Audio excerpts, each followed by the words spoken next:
আজ হলো নীলের উপোস। সব কিছু গুছিয়ে নিয়েছি। নীলের উপোসে যতটা দরকার ততটা নিয়েছি। আমি কিন্তু নীলের উপোসে বাড়ির বাইরে যাইনি, অন্য জায়গায় যতএব আমার স্থাপিত করা শিব ঠাকুর আছে, আমি নিত্য ঘরেই পুজো করি।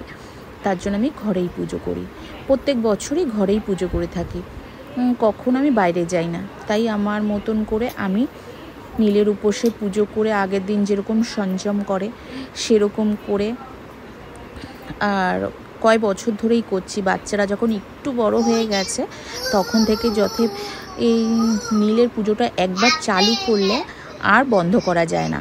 তাই যখন ছোট ছিল বাচ্চারা 2-1 বছর করিনি, তারপর থেকে নীলের পুজোটা আমি প্রত্যেক বছরই করা চালু করে দিয়েছি, আর এখন প্রত্যেক বছরই করা হয়।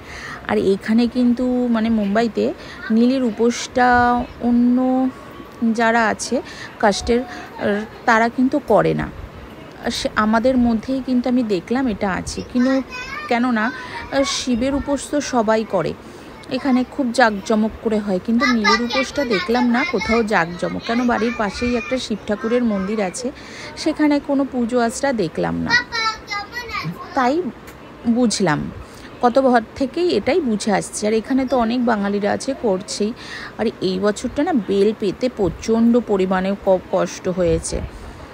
বেল ভাবছিলাম এই বছরটা বেল ছাড়াই আমার নীলের উপোসটা করতে হবে, কিন্তু ঠাকুর বলে না, যেখান থেকেই হোক ঠাকুর যখন চায় তো সেটা কিন্তু জোগাড় হয়েই যায়।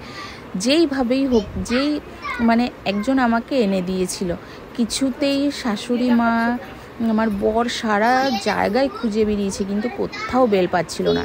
তারপরকে একজনকে বলাতে সে অনেক কষ্ট করে জোগাড় করে দিয়েছে। বলো, ঠাকুর যেটা চায় সেটা কিন্তু হয়েই থাকে, মানে পেয়েই যায়। আর বেলটা না হলে কিন্তু মনের মধ্যে একটা বলে না খুঁতখুত ভাব বাঙালিদের, যে এটা আমি কেন দিতে পারলাম না, মানে এইটাই মনের ভিতরে কচকচ করতে থাকতো। সেটাই আমার হচ্ছিল, কিন্তু লাস্টে দেখলাম হঠাৎ করে সকালে শাশুড়ি মা এসে আমাকে বেলটা দিয়ে গেল। তারপরে মনটা অনেকটা খুশি হয়ে গেল। তার আগের মুহূর্ত পর্যন্ত একটু মনটা খারাপ লাগছিল। আর যেরকম করে আমি যেমনভাবে পেরেছি আমার ঘরে, আমি কোথাও যাই না, আমি ঘরেই পুজো করেছি। আগের বছর যথেব কলকাতায় ছিলাম, কিন্তু খুব সুন্দর করে সবাই মিলে নীলের উপোসটা করেছিলাম। মা ছিল, দিদি ছিল, জেঠি ছিল, আমি ছিলাম, সবাই একসঙ্গেই পুজোটা করেছিলাম। আর এই বছর আমি নিজের ঘরেই এই পুজোটা খুব সুন্দরভাবে করে নিলাম। আর আমার এই পুজোটা কেমন লাগলো নিশ্চয়ই আপনারা একটু জানাবেন। কারণ ঘরে যখন শিব আছে, অন্য জায়গায় যাওয়ার আমার মনে হয় না কোনো প্রয়োজন আছে, তাই আমি নিজের ঘরেই করে নিয়েছি। আর ঘর একা যথেব যদি অনেকজন মিলেই পুজোটা করা হয়, একসঙ্গে থাকা হয়, সেখানে কিন্তু একসঙ্গে অনেকজন একটা মন্দিরে গিয়ে পুজো করলে সেটা কিন্তু ভালো লাগে। যথেব আমার কোনো সঙ্গী ছিল না, আমি অন্য জায়গায় থাকি, আশেপাশে হয়তো অনেক বাঙালি আছে, কিন্তু তাদের সাথে জোগাড় হয়নি। সেই হিসাব করে আমি নিজেই ঘরে পুজো করেছি, আর কোথাও যাওয়া হয়নি। আর এদিকে তো মাম্মামার বাবা একটু দুষ্টুমি করেই যাচ্ছে। আর আমি বলেছিলাম, ও ঘরে ছিল যথেব, ভিডিওটা ও করে দিচ্ছে, আমি বললাম একটু দাঁড়াও, পুজোটা করে নিই, তারপরে ঘর থেকে বেরোও। তাই ও বলল ঠিক আছে। আর শাশুড়ি মা এসেছিলো, এসে আবার চলে গেছে বাড়িতে।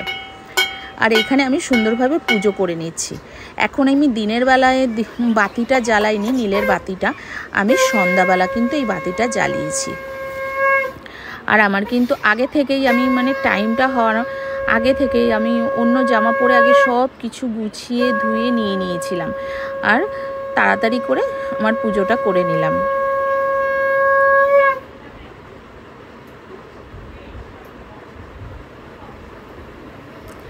আর আমাদের এই বাঙালিদের মধ্যে কিন্তু যাদের বাচ্চা আছে, এই পুজোটা সবাই করে থাকে, সবাই এই পুজোটাকে ভীষণভাবে মানে, এই নীল পুজোটা।